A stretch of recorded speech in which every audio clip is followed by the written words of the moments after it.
Good morning, students. Today we are going to discuss our next exercise of statistics, that is, chapter exercise 14.3. In this exercise, we have only graphical representation of bar graph and histogram with uniform width. So the rest two histogram with varying width and frequency polygon is excluded from your syllabus. So we will be doing only these two representation. Question number 1 of this exercise says a survey was conducted by an organization for the cause of illness and death among the women between the age of 15 to 44 worldwide. Found the following figures in percentage. So these are the causes and these are the female fatality rates. We have to represent this information graphically, and that is to in bar graph. And which condition is the major cause for women's ill health and death worldwide? After writing the major causes, then we have to find the two factors which play a major role in this cause. So these are the two questions that we will, in two subparts that we will deal. So yesterday, while explaining the bar graphs and histogram and frequency polygon, I have told you to mention the scale. Here I have mentioned the scale in words. If you want, you can explain mention the scale in words, or else you can write the scale over here in the graph. But since here the graph portion is very space is very less, so I did not write over here. I have written in the beginning. So here in x-axis the causes are expressed in x-axis, and the female, this will be female fatality rate is on y-axis. The units that I have chosen for y-axis is 1 unit is equals to 5%, or 10 small division is equals to 5% of y-axis. In x-axis we will be plotting the causes, so in x-axis we no need to give the scale. Okay. So after this subpart 1, the diagram is over here. X-axis we are writing the causes, y-axis we are writing the female fatality rate. This again will be female fatality rate. So you can see the bar in this x-axis we have drawn the bars, and in y-axis the scaling is from 0, 5, 10, 15 in this manner.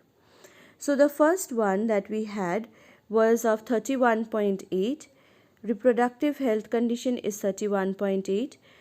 Neuropsychiatric condition is 25.4. Injuries is 12.4. Cardiovascular condition is 4.3. Respiratory condition is 4.1, and other causes is 22.0. So these all are to be mentioned in the graphical representation. So when we are drawing the causes in a graph,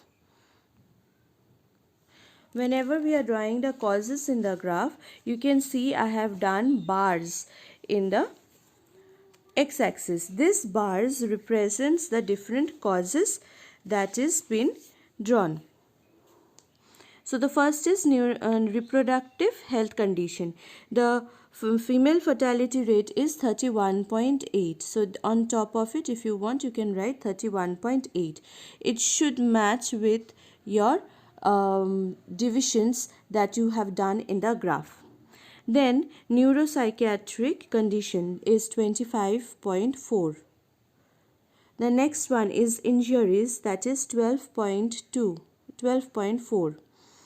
Then we have cardiovascular condition is 4.3, and respiratory condition is 4.1, and other causes is 22.0, that means 22. So all these numbers should be equal by the point in your graph paper. So this is the graph, bar graph. Then in subpart 2, it was said which are the major causes for the women's ill health and death worldwide. So reproductive health condition is a major cause for women's ill health and death worldwide, which was 31.8, which is the maximum number of females are dying because of reproductive health conditions. And what are the factors that affect this reproductive health condition? First factor is lack of medical facilities. In many remote villages, there are very lack of facilities for this reproductive health of a particular woman or in a group of women in that particular medically deprived areas. Then we have another factor that affects it is lack of correct knowledge of the treatment. Many of the doctors could not go to that so far and interior remote places, but whoever the midwife or the person who is helping the laboring mother to give birth does not know the proper and medical procedures, and due to which many women are dying. So these are the two main factors that affect reproductive health condition. Now let us see question number 2. Question number 2 says the following data on the number of girls to the nearest 10 per thousand boys is in different section of Indian society is given. So these are the number of girls per thousand boys. So per thousand boys for SC, per thousand boys there is only 940 girls. Per thousand boys there is only 970 girls for ST. For non-SC and ST, 920 is the girls per thousand boys. For backward districts, 950 is the girls per thousand boys. Non-backward districts, 920 per thousand boys. Rural, 930 per thousand boys, and for urban 910 per thousand boys. We have to represent this in bar graph, and also in the classroom discuss a conclusion that we arrive from this graph. So two things we have to find. Again here I am representing the scale in words. If you want, you can do it in this way, or else you can write in the graph as well. So by representing section on x-axis, that is the girls in SC, ST, non-SC, ST, then backward district, non-backward districts, rural and urban, they are all to be plotted in x-axis, and the number of girls per thousand boys on y-axis. The unit that I have taken is 1 unit is equals to 100 girls for y-axis. That means 10 small division is equals to 100 girls.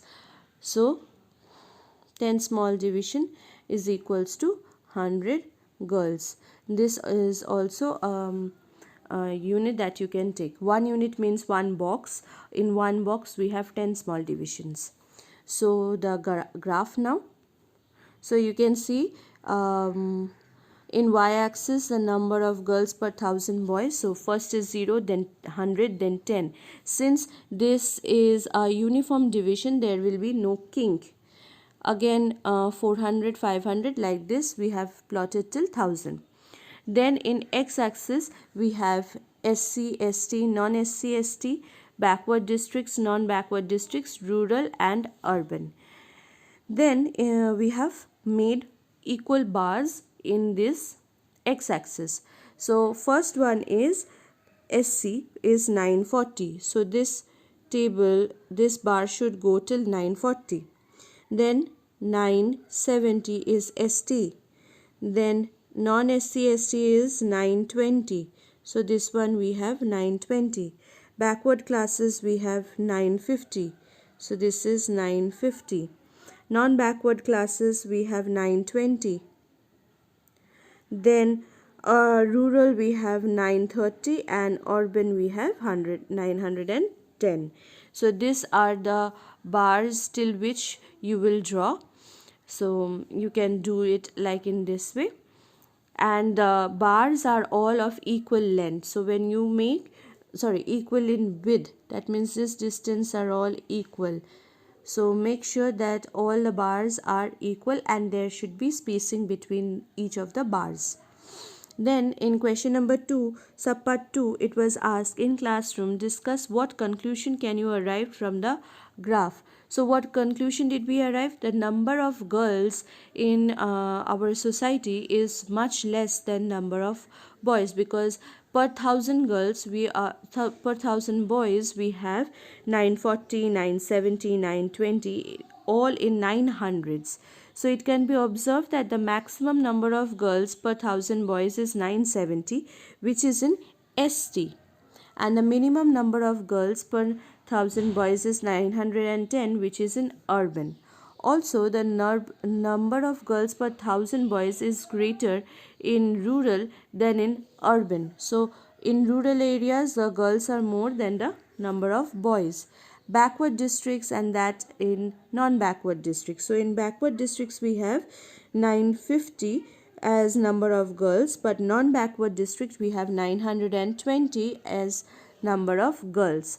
SC and ST, then non-SC ST. Non-SC ST is 920, whereas in SC we have 940 and in ST 970.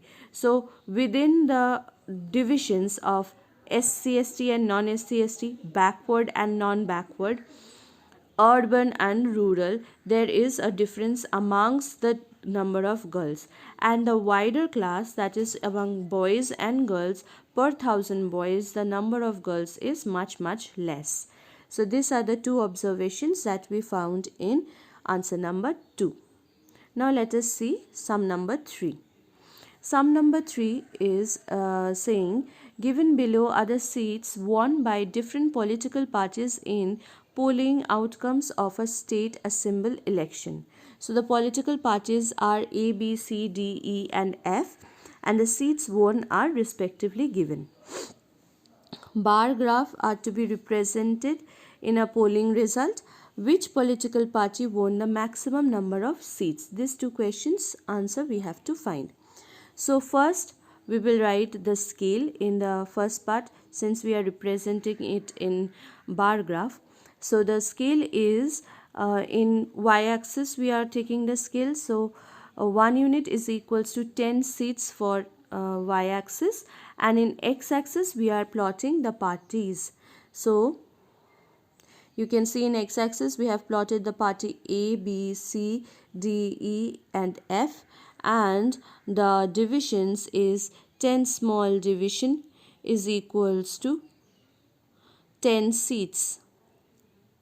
So this is the division, and since the divisions are uniform amongst each of the numbers, so there will be no kink. So first is 0, then 10, 20, 30, 40 and so on, like 100 in y-axis. In x-axis political parties are plotted. Now in our political party A, number of seats won was 75. Then in political party B, number of seats won is 55. In C, number of seats won is 37. In D, number of seats won is 29. In E, number of seats won is 10. F, number of seats won is 37. So they should be equal in your graph papers and to their divisions. That means 37 means between 40 and 30, between 30 and 40, and since there are 10 small divisions, so the number or the line where 37 is going, you should draw the line on the upper line of this bar at 37 only. So in this fashion the bar graphs are to be drawn. Next subpart was, which political party won the maximum number of seats? So you can see from the table as well as from the bar graphs, that is graphical representation, that political party A has won 75 seats. So the maximum number of seats won by political party A. So this was our sum number 3. I hope this short tutorial of bar graph for the first three questions of exercise 14.3 is helpful for you. Thank you.